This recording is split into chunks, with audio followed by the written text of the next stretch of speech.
Greetings everyone and welcome to Outriders New Horizon. In this video I'm going to share with you an anomaly powered Pyromancer build focusing on the Tempest tree and using the legendary set Lava Lich.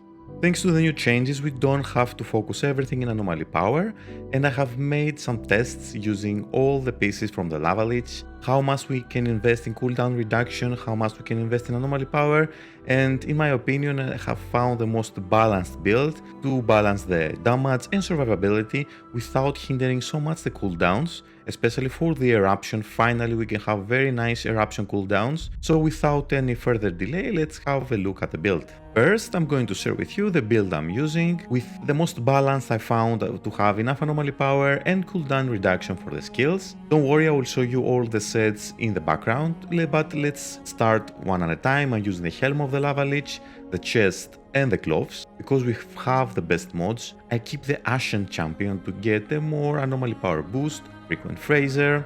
In the upper robe I keep the Giga Blast. I've actually found this mod to be one of the best to increase the eruption for throughout the expeditions. I have tried without a Giga Blast and with a Giga Blast, and I've seen huge difference in the damage overall in expeditions. That's why I keep it. Pompeii. For the two epic pieces I'm using anomaly power, cooldown reduction and status power, because we're going to use the phaser beam, and I have the size matters, double fun. The charms of the Lava Lich, so I can have cooldown reduction, because the legs don't have cooldown reduction as you can see. That's why I have chosen to go with a Lava Lich for the charms. So I have Etna, Fire Frenzy, and I'm using a boots with branding and damage absorber for some survivability. As you can see, the skills with this setup, the eruption that we love and everyone wants to use, has a 14.6 cooldown reduction. It can go lower. I will show you another build. I have a variation with lower cooldown, although I didn't like it as much. This is the best I liked, and the damage is pretty decent. It will be further increased thanks to our skills and everything else. Phaser beam, of course, everything with status powers. That's why this deals huge amount of damage. Thermal bomb for AoE and single target and debuffing the enemies. I was going to run with overheat, however I found thermal bomb much better, because for two reasons: you can explode the enemies, debuff them, and you can actually have a source to set them on fire, because with the overheat and the phaser beam you cannot set them on fire or the eruption, because we have the Ashen champion. For the weapons I'm using for all my builds, all the variations the same thing. The Damascus offering I found the best weapon to use for many reasons. First, I have to apply Fortress.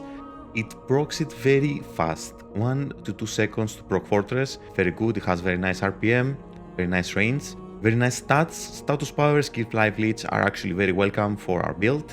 And the Claymore Torrent, I think it has been greatly buffed. It has 2 seconds cooldown. That being said, you can just use this in combination with the debuff thermal bomb to trigger enemies very far away with this combo very fast, and it's become my favorite weapon. If you don't have this and you prefer something else, I do recommend you to go with Inferno Seed. It can be better, but you have to go for critical hits to trigger the Wrath of Moloch. I don't want to go for critical hits. I prefer to not aim down the sides. That's why I prefer the Damascus offering.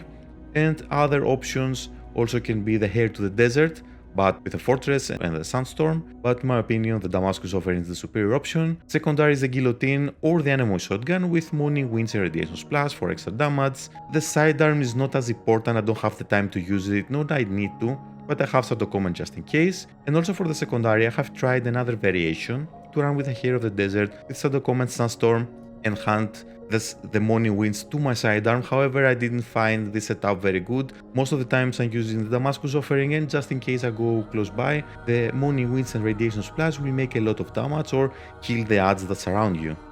Let's move on to the class before seeing the other variations. Here is the spec. I have made some tests about this for survivability, because honestly we have 71.5% armor because we have the Master of the Armor. Without this we have much less. Let's see. And yes, without the Master of Armor, as you can see, we have 67.6% physical damage reduction, 30% resistance. With the Fortress we'll have around 73.8 to 74, I will show you in the background. However, with the Fortress and the Talent we'll have 78.5 to 79 which is a difference around 5%, and I have noticed a difference in survivability, especially against enemies that deal physical damage. The resistance is good, more than 40%, more than enough thanks to the fortress and our skills. So let's have a look at the tree.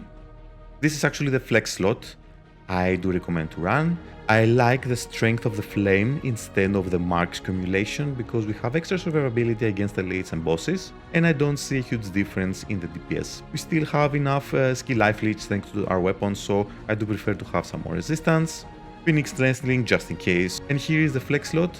You can go with this for Master of the Armor for extra survivability, or you can go for Extinction for extra damage, because yeah, with Fire and Anomaly it provides a 24/7 20% anomaly power boost, compared to Extinction that will just provide 20% increased damage for enemies below 30% health, and our skills hit pretty hard, so you can one-shot most of the enemies. This is probably best against very high health enemies, elites and bosses. The only build I see to have Extinction instead of Master of the Armor is the one that has so much health. I will show you now, and I do believe you don't really need it. You have so much health and survivability and you can go with Extinction.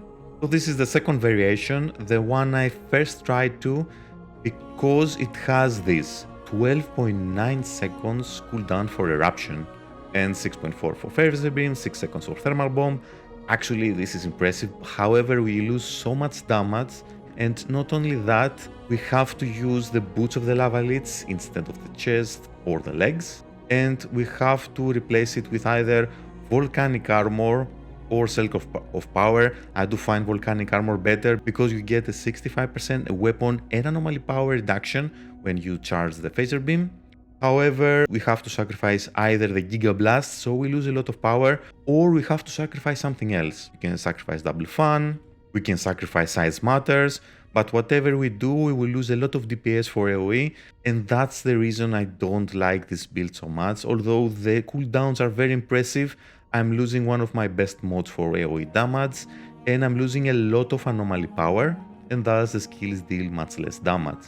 And this is actually the final variation of the so-called glass cannon, because you invest everything in anomaly power, you have a very good DPS increase because we're using and the robe and the chest and the helm of the lava lich. Everything has anomaly power, nothing has cooldown reduction, that's the downside. And we have so low health in exchange of very high anomaly power. However, the cooldowns are dreadful. 16.2 seconds for eruption, 8 seconds phaser beam, 7.5 seconds thermal bomb. This is actually a decent build if you want to run with your friends and you want to deal heavy amount of damage in specific time or areas. I do recommend this. However, I don't think it's worth it to invest so much in anomaly power. 23,000 we gain compared to the build I'm running, and we're losing health and we're losing cooldowns for our skills, messes a little bit with our rotation. However, yes, this hits the hardest, and in case you want to run this is a completely glass cannon. I still recommend to go with this, but in case you want to go completely glass cannon, you can sacrifice either the Master of the Armor or the Phoenix Nestling to go with Extinction. So rotation is pretty simple. We have to take advantage and proc Fortress before activating our skills. That being said, you can throw Thermal Bomb before shooting the enemies. This way you will proc a much heavier Claymore Torrent, so personally I do prefer to open with double Thermal Bomb, proc Fortress with Damascus Offering, and proc 1 or 2 Claymore Torrents in the process. After that, follow up with Phaser Beam to hit the enemies very hard and get the anomaly power boost, and then Eruption for the win. And with a Giga Blast, it's actually a very good now skill that deals single target and AoE DPS amongst many enemies, and you will be able to decimate hordes of enemies using your skills. So what are the advantages and disadvantages of the build? It actually has pretty nice long range for all our skills, as I mentioned before, and everything deals AoE and single target DPS. That being said, you can focus, for example, on a boss or a couple of elites, and in the meantime deal enormous amount of damage in the hordes of enemies surrounding them. The long range just makes it very good. In case you run with a group, you can run more glass cannon, let's say spec, investing everything in damage. You don't need so much survivability if you remain in the back. The Phoenix Nestling only will just be there in case you go down. You can focus down the enemies on the long range, it's safer. and provide enough cover, debuffing the enemies, AoE, single target, crowd control thanks to the Ascent champion, burn the enemies, so it's pretty good. And it's actually pretty fun because Eruption is one of my favorite skills to use, and I would prefer if they have reworked a little bit the Lava Lich to have maximum anomaly power and 12.9 seconds cooldown. That would be awesome. However, we do what we can with the tools we have, so in my opinion this is the best thing we can do right now. Of course, there are a few disadvantages with the build.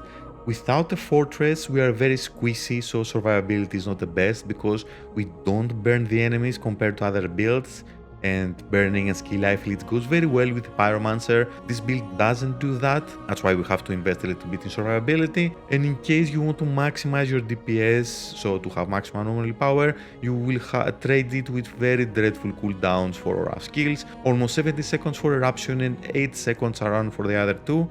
And in case you want to maximize your cooldowns, once again you have to invest in max health. You will have to sacrifice one very good DPS mod for AoE or single target DPS in place of something for extra survivability, making it a very good build, but the trade-off it's not worth it at the moment. And that was it for today's video. I really hope this will help you to decide how to run your anomaly power Lava Lich build for the Pyromancer. Eruption is very good, one of my favorite skills, and I do believe this setup for now works the best, until they decide to make some more changes to the set or let us make the changes for them. I have begged to just let us change one of the attributes for our armors, for the legendary armors at least. This way we could have one of the best anomaly power builds for the Pyromancer using the Lava Lich. However, we cannot maximize its potential yet, but it's still very good and you will have pretty good fun running with it. So feel free to like if you liked, and you can subscribe to stay tuned for more upcoming videos for Outriders and other video games. And as always, I wish you all a wonderful day.